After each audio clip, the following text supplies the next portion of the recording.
Chennai Marina Nochikuppam loop சாலை அருகே உள்ள கடற்கரையில் 2 நாட்களுக்கு முன்பு நள்ளிரவு 1 மணி அளவில் சிலர் கடற்கரையில் தூங்க சென்றனர். அப்போது மணல் பரப்பில் ஒருவர் தலையின் பின்புறத்தில் பலத்த காயங்களுடன் இரத்த வெள்ளத்தில் உயிருக்கு போராடியபடி கிடந்ததைக் கண்டு அதிர்ச்சி அடைந்த பொதுமக்கள் போலீசாருக்கு தகவல் தெரிவித்தனர்.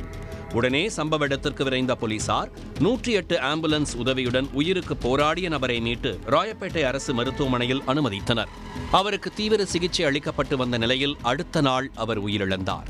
உடல் முழுவதும் காயங்கள் இருந்ததால் நடந்திருப்பது கொலை என முடிவு செய்த போலீசார் வழக்கு பதிவு செய்து விசாரணையை தொடங்கினர்.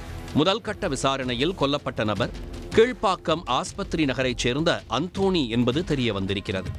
இவருக்கு திருமணமாகி மனைவி மற்றும் பிள்ளைகள் உள்ளனர். சம்பவத்தன்று நொச்சிக்குப்பம் பீச்சில் அந்தோணி பெண் ஒருவரோடு இருந்ததாக தகவல் கிடைத்திருக்கிறது. உடனே போலீசார் சந்தேக வளையத்தில் இருந்த அந்த பெண்ணை பிடித்து விசாரித்தனர். அதில்தான் அந்தோணி அடித்தே கொல்லப்பட்ட பயங்கரம் வெளிச்சத்துக்கு வந்தது. நொச்சிக்குப்பம் பகுதியைச் சேர்ந்தவர் மலர்விழி. இவருக்கு திருமணமாகி கணவன் மற்றும் 3 மகன்கள் இருந்துள்ளனர். 8 மாதத்துக்கு முன்பு மலர்விழியின் கணவர் இறந்து போயிருக்கிறார். இந்த சூழலில் 6 மாதங்களுக்கு முன்பு மலர்விழி வேலைக்கு சென்றுவிட்டு அந்தோணியின் ஆட்டோவில் வீடு திரும்பினார். அப்போது அவருடன் பழக்கம் ஏற்பட்டது. இருவரும் அடிக்கடி நொச்சிக்குப்பம் பீச்சுக்கு சென்று தனிமையில் பொழுதை கழித்து வந்திருக்கிறார்கள். இந்த விஷயம் மலர்விழியின் வீட்டுக்கு தெரிய வந்ததை அடுத்து அவர்கள் அந்தோணியுடனான பழக்கத்தை கைவிடும்படி கண்டித்தனர். ஆனால் மலர்விழி கேட்பதாக இல்லை, தொடர்ந்து பழகி வந்திருக்கிறார். சம்பவம் நடந்த அன்று அந்தோணி மதுபோதையில் ஆட்டோ ஓட்டிக்கொண்டு மலர்விழியை பார்க்க வந்திருக்கிறார்.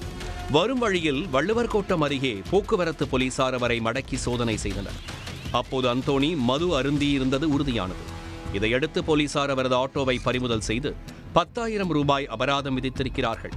விடிந்ததும் காவல் நிலையத்துக்கு வந்து அபராதத்தை கட்டிவிட்டு ஆட்டோவை எடுத்துச் செல்லும்படி கூறினர். இதனால் வேறு ஆட்டோ மூலம் அந்தோணி நொச்சிக்குப்பம் பீச்சுக்கு மலர்விழியை சந்திக்க வந்திருக்கிறார். சாப்பாடு வாங்கி கொண்டு வந்த மலர்விழியோடு பீச்சில் அமர்ந்து சாப்பிட்டிருக்கிறார். அப்போது திடீரென மலர்விழியின் மகன் ஆகாஷும் அவரின் நண்பரான ஜிம் பயிற்சியாளர் ஷாம்ஹெல்கன் என்பவரும் அங்கு வந்தனர். தாயை கண்டித்த ஆகாஷ் அவரை அங்கிருந்து விரட்டி அடித்திருக்கிறார். பிறகு அந்தோணியிடம் இனிமேல் தனது தாயுடன் பழகுவதை கைவிட்டு விடும்படி கண்டித்திருக்கிறார். ஒரு கட்டத்தில் அது வாக்குவாதமாக வெடித்திருக்கிறது.